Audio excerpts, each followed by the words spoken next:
Seja bem-vindo ao nosso curso da Render sobre matemática financeira.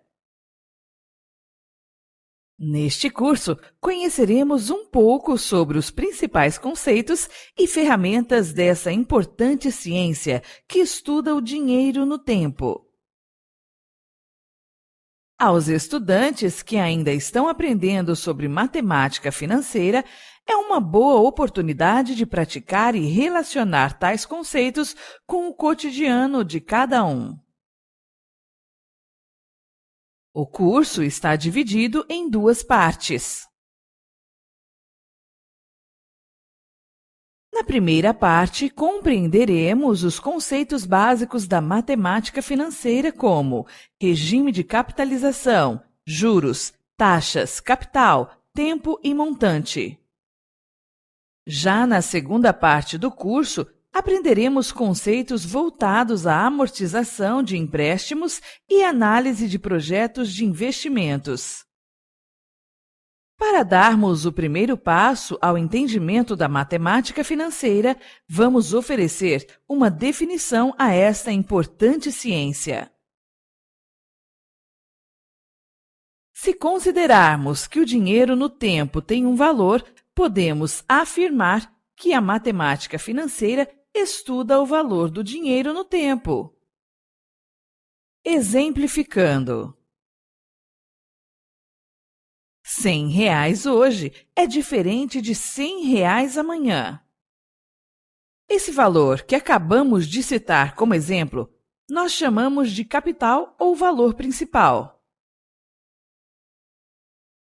O capital é o valor que nós emprestamos de alguém ou para alguém em troca de uma remuneração. Essa remuneração nós chamamos de juros. Os juros representam a compensação devida a um empréstimo feito ou a aplicação de um capital durante um período de tempo. E esse tempo refere-se ao período na qual o dinheiro precisa ser devolvido a quem o emprestou. Ele pode ser em dias, semanas, meses ou anos. Na prática, quem pega dinheiro emprestado deve pagar juros e quem empresta dinheiro a alguém deve receber juros. Nesse caso, os juros são calculados em reais, porém, originários de percentuais que, aplicados ao capital, nos retornam um valor em moeda corrente. Esses juros são oferecidos em forma de taxas. Exemplo, 1% ao mês ou 12% ao ano. Essas taxas, para terem efeito dentro das fórmulas que serão apresentadas nos módulos seguintes, devem ser inseridas no formato unitário, ou seja, sempre divididas por 100. Exemplo, 10% representam 0,10, 4% representam 0,04 e assim por diante. É importante reforçar que, para calcular os juros, o período deve estar sempre na mesma base da taxa, ou seja, taxa mensal igual período mensal. Taxa anual, período também anual. Caso um destes elementos esteja diferente do outro, é necessário fazer a conversão para ambos que fiquem iguais. Continuando, quando somamos o capital aos juros, temos ao final um valor chamado de montante ou valor futuro. Porém, esse montante pode ser maior ou menor, dependendo do regime de capitalização que escolhemos. E o que seria um regime de capitalização?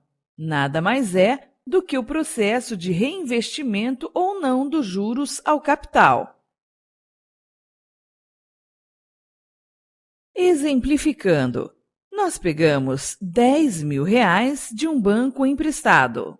O contrato prevê que o capital seja devolvido em 6 meses a uma taxa de 1% ao mês. Se o banco calcular o valor emprestado sob o regime de capitalização simples, o valor dos juros sempre será calculado sobre o capital inicial, ou seja, sobre os R$ 10.000. Nesse caso, não existe capitalização de juros.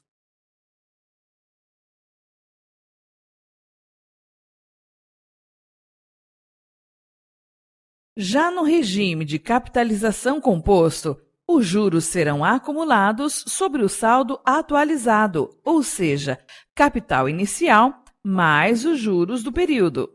Ambos os conceitos podem ser encontrados na prática diária de pessoas físicas e jurídicas em qualquer lugar do mundo.